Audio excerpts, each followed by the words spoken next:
Act 1. The Breaking of Balance.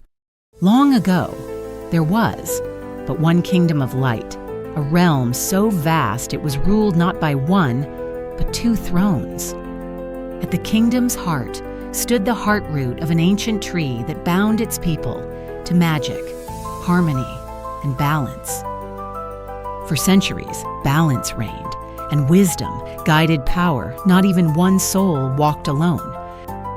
But envy is a silent thing. One ruler began to want not peace, but everything. There was an old myth that the heart root did not awaken power, but kept it dormant. Believing this, he did what no other elf had ever dared. Since light was born, he severed the bond, the eternal sin. Magic, now unbound, grew vicious and relentless. The one who broke the bond was now tainted by it. He showed them what they could become if they broke free from their ancient bounds. Some had chosen the shadows, seduced by whispers of limitless power, no longer who they once were, ascending to something unknowable. The realm shattered. Same blood, same land, now unwoven. The heart root, it banished them. Light forsook their names, so they descended, shackled to earth. In the earthbound lands, the ungifted saw omens fall, yet unaware of what will be bestowed upon them. Act 2, the Age of Chains. They came without warning, no heralds, no drums, only shadow. The humans stood their ground, untrained, terrified, but unshaken. The first battle lasted a night. By morning, the streets were silent and red. In the north, they struck back. For a moment, hope burned bright.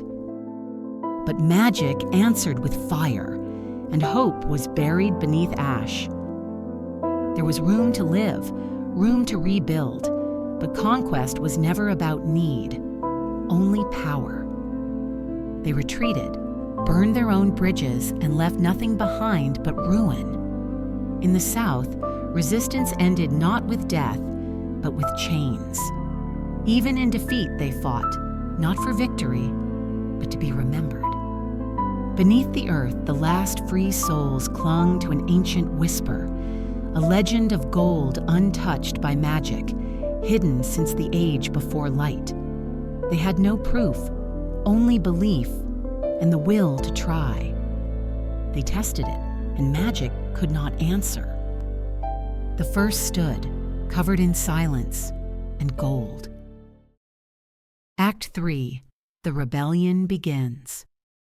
They struck in the dark, fast, silent, freeing the chained, one camp at a time.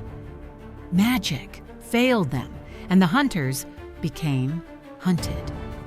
The east burned first, but from its ashes rose a new banner. The rebellion spread like wildfire, not because they were strong, but because they had nothing left to lose. For the first time, the conquerors felt fear.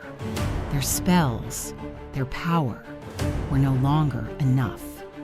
City by city, gate by gate, the golden tide rose. This time, they offered no chains in return, only fire and freedom. They made their stand in the spire, but gold cut through storm and spell alike. In the Vale, they fought like gods, but bled like men. When their last commander fell, the line broke. Pride could no longer hold the front. They did not flee to regroup. They fled to disappear. The victors did not cheer.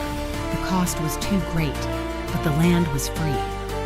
One world, now split in three, light, shadow, and fire-forged flesh.